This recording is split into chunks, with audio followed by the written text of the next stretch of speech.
Bonjour et bienvenue sur ma chaîne Florence Chanty. N'hésitez pas pour me soutenir à cliquer sur le pouce j'aime et à vous abonner à ma chaîne. Et n'hésitez pas non plus à mettre un commentaire, poser vos questions, j'y répondrai avec plaisir. Donc la question du jour, c'est souvent lors des constellations, les personnes demandent un éclairage ou en tout cas demandent à y voir plus clair ou à débloquer une situation par rapport à la relation amoureuse. Et parfois, c'est énoncé comme je n'arrive pas à rencontrer la bonne personne ou je suis seule et j'aimerais rencontrer quelqu'un. Voilà, et ça s'arrête à ça. Alors, il faut savoir que quand on a cet énoncé-là, c'est très, très limitant.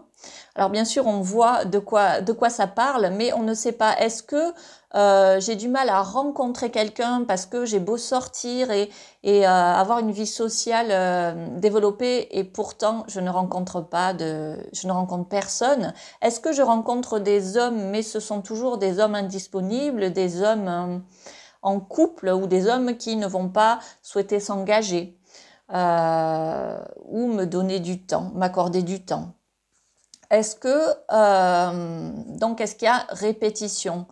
Est-ce que c'est j'arrive à rencontrer, mais par contre à chaque fois que je suis en relation, il se passe la même chose, même si les personnes sont très différentes. En fait, je me retrouve avec des gens, avec des alors j'aime pas trop ce terme, mais avec des pervers narcissiques, où je me laisse complètement manipuler et je revis ça en permanence. Est-ce que finalement je me sens souvent rejetée dans le couple? Est-ce que je me sens abandonnée? Les hommes, je me donne à fond, les hommes me quittent tout le temps.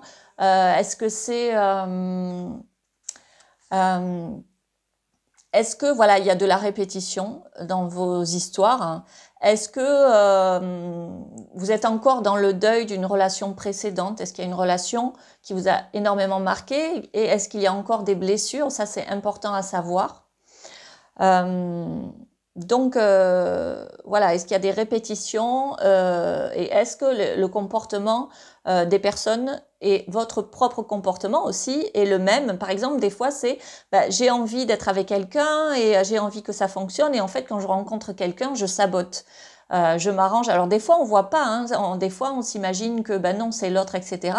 Mais en fait on met en place des choses qui font que l'autre nous quitte ou on va gâcher des choses parce qu'on a tellement peur, que ça marche et d'être abandonné par exemple ou que ça marche et on se dit que c'est pas pour nous, qu'on va mettre en place des choses, on va devenir exécrable, on va aller mettre à l'épreuve l'autre et évidemment ça va gâcher la relation. Donc qu'est-ce qu'on met en place? Donc c'est intéressant d'aller se poser ces questions-là avant de venir, de savoir pourquoi ça ne marche pas et surtout s'il y a des schémas à répétition comme ça, si voilà.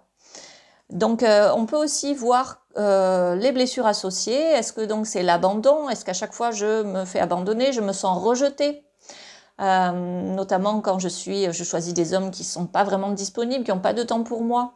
Est-ce que je me sens humiliée? Ce sont des personnes qui ne vont pas être très respectueuses avec moi, qui vont se moquer de moi, me rabaisser.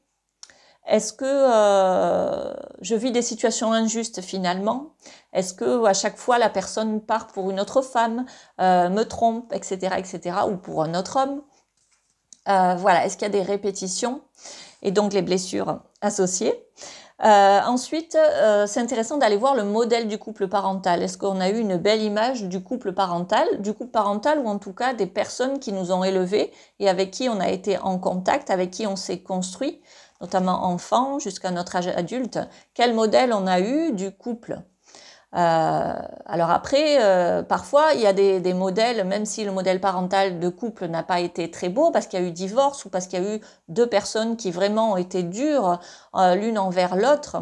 Parfois, à côté, on peut avoir un oncle et une tante où ça s'est bien passé, qui nous ont donné une autre image et une possibilité de voir qu'un couple, ça pouvait être autre chose. Mais parfois pas. Donc c'est intéressant d'aller voir ça. C'est intéressant d'aller voir nos croyances par rapport au couple. Est-ce qu'on croit que le couple c'est pas pour nous, que puisqu'on a eu des parents divorcés, qu'on les a vus énormément souffrir, et ben nous, on pense qu'on va répéter. Est-ce que on se dit qu'on n'y arrivera jamais et qu'il y a des gens qui sont faits pour le couple et nous, non? Est-ce que on se dit que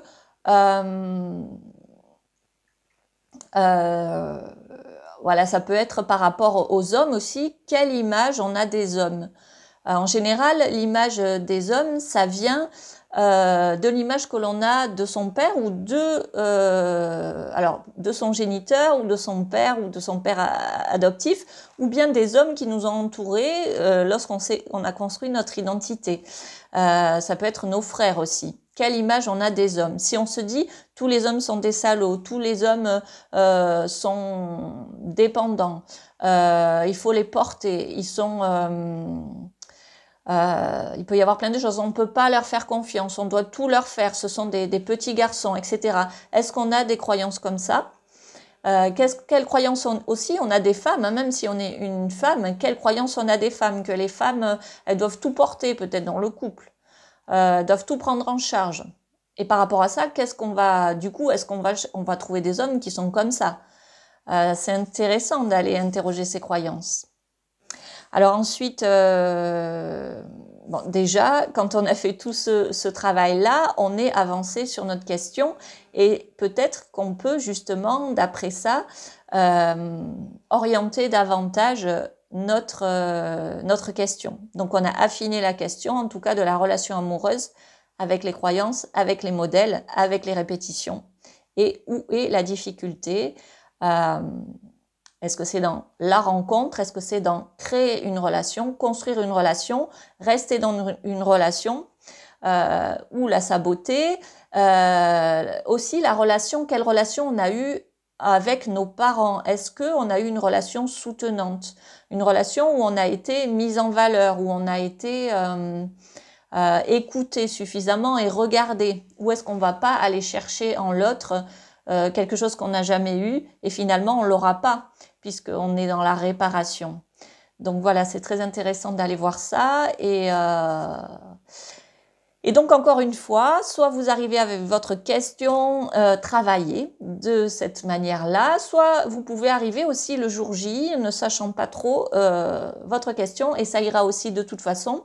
Mais encore une fois, plus votre question est précise et plus vous êtes allé chercher des indices, et plus on va aller investiguer au bon endroit, puisque dans les constellations, on émet des hypothèses, ce n'est pas une science exacte, et donc on va aller là, mais on pourra aller aussi là, là, là. C'est pour ça qu'on peut des fois tomber pile là où ça va venir désactiver des choses et nous permettre d'avancer, mais parfois, il va falloir aller voir plusieurs pans de l'histoire, la relation aux parents, une dernière relation qu'on n'a pas digérée, aller voir une blessure, aller voir, il y a vraiment une croyance spécifique. Donc parfois, ça exige de revenir plusieurs fois ou en tout cas d'aller se faire accompagner en amont ou en aval de la constellation. Voilà. Donc très bonne constellation et à très bientôt.